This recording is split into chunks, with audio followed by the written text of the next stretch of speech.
boats have been sailing up the borderline between the two friendly nations of the United States and Canada since 1846. The first Maid of the Mist was a coal-fired steamboat. The Maid of the Mist boats have carried presidents, kings, and countless other tourists from all over the world.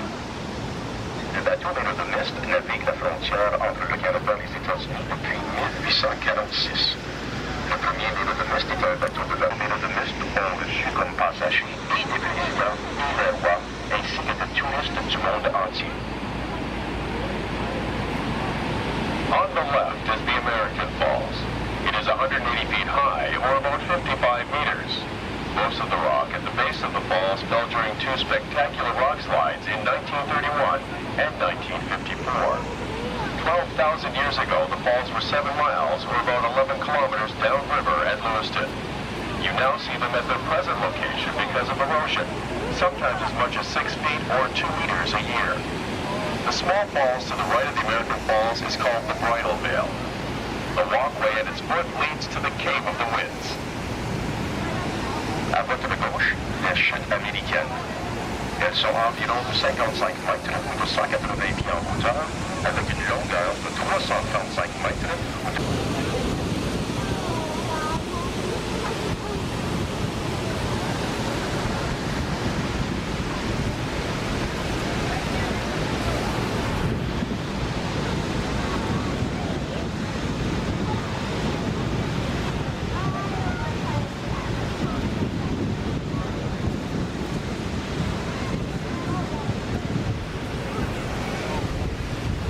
Approaching the Canadian or Horseshoe Falls.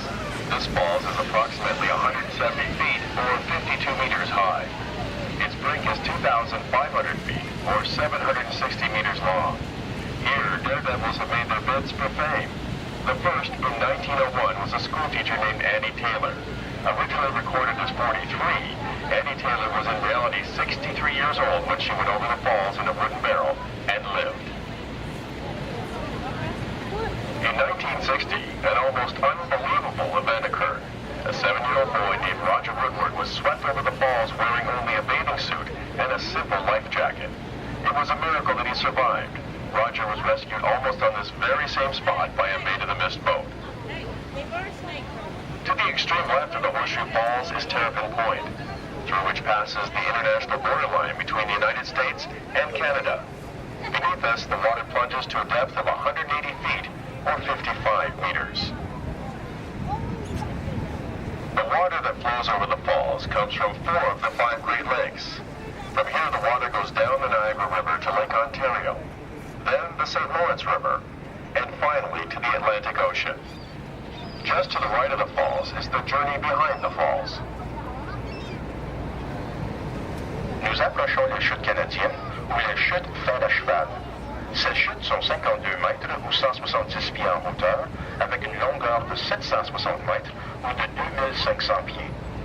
C'est ici, miraculeusement, il survécut. Presque à cet endroit même, un bateau Maid of the Mist lui est venu au secours. À l'extrême gauche des chutes de Fer à cheval, on trouve Terrapin Point, où traverse la frontière internationale entre le Canada et les États-Unis. Au-dessous, l'eau atteint une profondeur de 55 mètres ou de 180 pieds. La source de l'eau qui tombe des chutes est 4 des 5 grands lacs. Ici, l'eau voyage la longueur de la rivière Niagara pour se rejoindre au lac Ontario, suivi par le fleuve Saint-Laurent, et enfin l'océan Atlantique. Immédiatement à la droite des chutes, on aperçoit la piste de la marche derrière les chutes. Again, for your own safety, please keep hands and feet inside the boat, and do not stand on the metal boxes on the deck of the boat. Please keep youngsters off all railings. Une autre fois, pour votre protection, on vous prie de garder les mains et les pieds dans le bateau et de ne pas se tenir debout sur les boîtes de métal sur le bord. Aussi, on vous prie de garder les enfants éloignés des passerelles. Ladies and gentlemen,